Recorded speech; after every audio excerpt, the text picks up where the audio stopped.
for the record. Thank you, Senator. It's an honor to be here. My name is John Schweppe. You did get it right. I'm the Policy Director at American Principles Project, a Virginia-based organization that advocates for families. I'm here today to talk about diversity, equity, and inclusion and what that actually entails. Racial discrimination is wrong in all of its forms. Because we are haunted by past injustices like slavery and Jim Crow, opposing racial discrimination is always at the forefront of the American conscience. Not only is it morally wrong to discriminate on the basis of race, but it breeds all sorts of problems in society: animosity, resentment, feelings of disenfranchisement, and ultimately disillusionment, desperation, and despair. It divides us into groups and pits us against one another. It provides opportunities for some while cheating others. It contradicts the aspirational American principle of equality that Thomas Jefferson wrote about in the Declaration of Independence, that all men are created equal. At its core, and our history teaches us this, racial discrimination, especially of the systemic variety, poses an existential threat to the American experiment itself.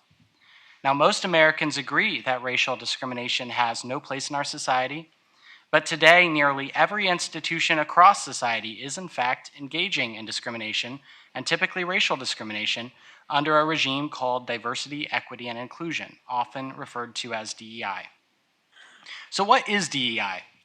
Well, like every dystopian idea, the DEI regime sells itself by manipulating language. Who could argue with diversity? Who would oppose inclusion?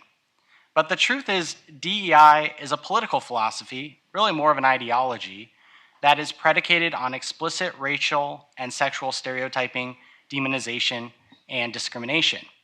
By diversity, advocates of DEI mean the view that every person is not a unique individual with unique experiences, but actually just a representation of a larger racial or sexual class.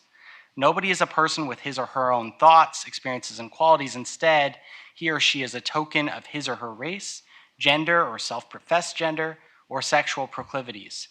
By diversity, DEI advocates mean that they are primarily concerned with the relative representation and power, as they see it, of these groups, rather than the experiences of any individual. The equity part of DEI is about equality of outcomes. It's about pursuing the kinds of quotas and proportions believed necessary to fix perceived racial or sexual disparities.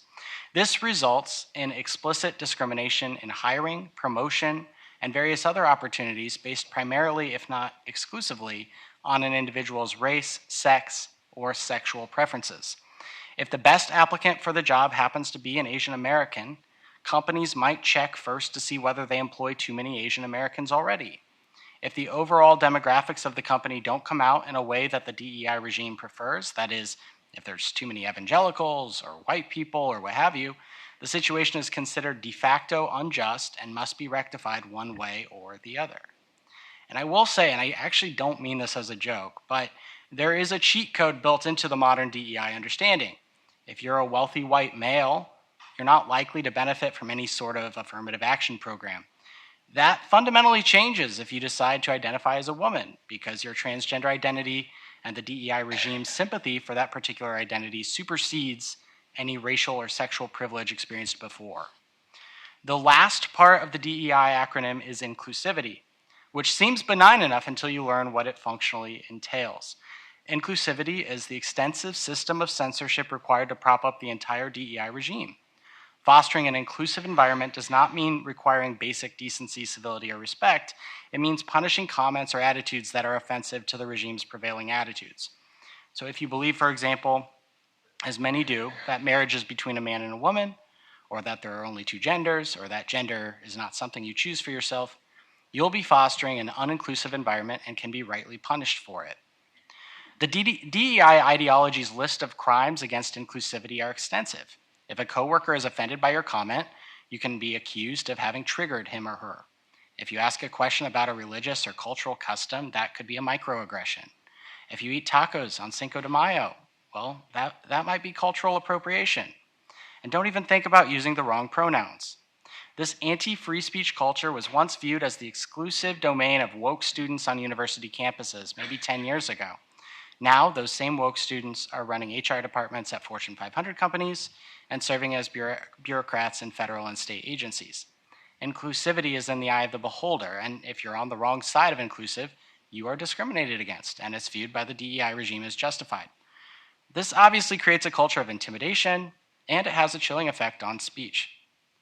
Ibram X. Kendi, one of the most influential intellectuals pushing the DEI movement, wrote a revealing passage in his book, How to Be an Anti-Racist, about anti-racism. Quote, "The only remedy to racist discrimination is anti-racist discrimination. The only remedy to past discrimination is present discrimination, and the only remedy to present discrimination is future discrimination." But discrimination is illegal, and all of this is obviously illegal. Racial discrimination is banned under the Civil Rights Act. It's banned under the 14th Amendment Equal Protection Clause. But the perceived righteous and benign aims of DEI have allowed this ideology to grow and establish itself within our institutions, and with a few exceptions, it has reigned supreme without interference. Now, that changed recently at the Supreme Court. I believe it was June 29th of this year. Students for Fair Admissions Incorporated versus President and Fellows of Harvard College, and also Students for Fair Admissions versus University of North Carolina. The Supreme Court held that the university's consideration of race and admission systems, however well-intentioned and implemented in good faith, violated the Equal Protection Clause of the 14th Amendment and Title VI of the Civil Rights Act of 1964. The American people agree with the Supreme Court. According to a CBS News survey conducted earlier this year, 70% of Americans thought that colleges should not be allowed to consider race as a factor in college admissions. As I stated earlier, DEI has taken a foothold in nearly every institution across society: corporate boardrooms, HR departments, higher education, K-12 schools, federal and state bureaucracies, large and small nonprofit organizations, even some state or local-based organizations that are chapters of larger national organizations. And while this is in many cases clearly in violation of the law, it continues despite court rulings or gesticulations from people like me about its legality.